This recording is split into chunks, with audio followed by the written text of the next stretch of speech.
எத்தனை இடங்களில் பெண்கள், உழைக்கக்கூடிய பெண்கள், அதுவும் பெண்ணோட உழைப்புனா அது எந்த பொது தளத்தில் இருந்தாலும் நம்ம 10 தடவை ஒரு வேலையை 10 மடங்கு ஒரு வேலையை செய்தாலும் வேற யாராவது ஒரு ஆண் அதை ஒரே ஒரு தடவை செஞ்சுட்டு போனாலும் அந்த வேலை தான் பெருசாக இருக்குமே தவிர நம்மளுடைய 10 மடங்கு உழைப்பு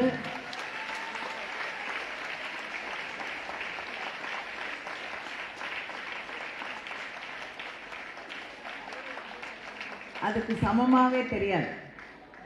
அப்புறம் ஏதாவது பதவி கொடுக்கணும் அப்படின்னு வரும்பொழுது அவள் ஒரு பெண், அவங்களால பண்ண முடியுமான்னு ஒரு கேள்வி வரை கேட்பாங்க.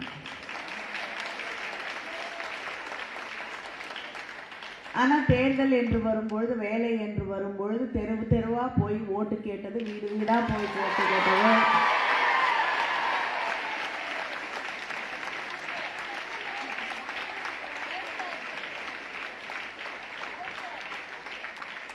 வெயில், மழை, கால்வலி இதெல்லாம் பார்க்காம வேலை பார்த்தது நம்ம. ஆனா எலெக்ஷன் வந்த உடனே ஒரு பெண்ணால அங்க தைரியமா நிற்க முடியாது, கேள்வி கேட்க முடியாது, வேலை பார்க்க முடியாது. அதனால அந்த ஆணுக்கு நாங்கள் வாய்ப்பு தருகிறோம் என்று சொல்லுவார்கள். இல்லைன்னா ப்ராக்சியா, பினாமியா வேலை எலெக்ஷனை நிற்க வைப்பாங்க பெண்களுக்கு அப்படின்னு. ஆனால் இந்த மாவட்டத்திலே நிறைய போராட்டங்கள், அவமானங்கள் எல்லாத்தையும் தாண்டி தான் எந்த ஒரு பெண்ணும் இந்த இடத்துல நிற்கிறோம். அப்படி யாழினியே பாராட்டக்கூடிய ஒரு மாவட்ட கழக செயலாளர் இருக்காருன்னா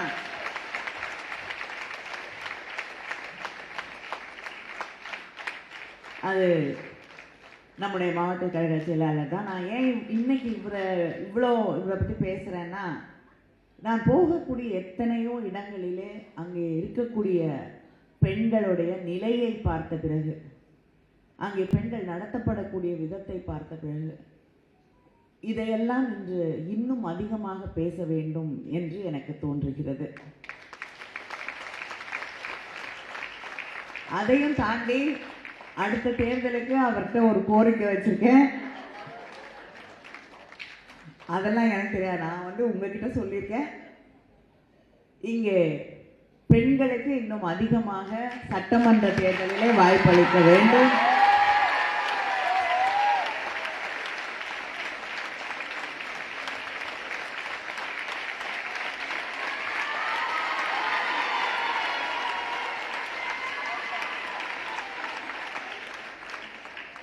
தலைவருக்கு உங்க மேல, உங்க முடிவுகள் மேல் எப்பொழுதுமே நம்பிக்கை இருக்கும். இல்ல, நிறைய இடத்துல பெண் வேட்பாளர்களுக்கு தேர வேண்டும். இங்க இத்தனை பேர் இருக்கீங்க,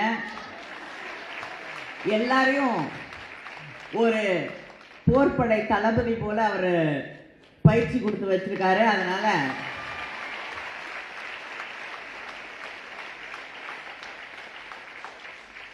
வேட்பாளர்களுக்கு பஞ்சமே இருக்காது. அதனால நிச்சயமா வாய்ப்புகளை வழங்க முடியும் என்று நான் உறுதியாக நம்புகிறேன்.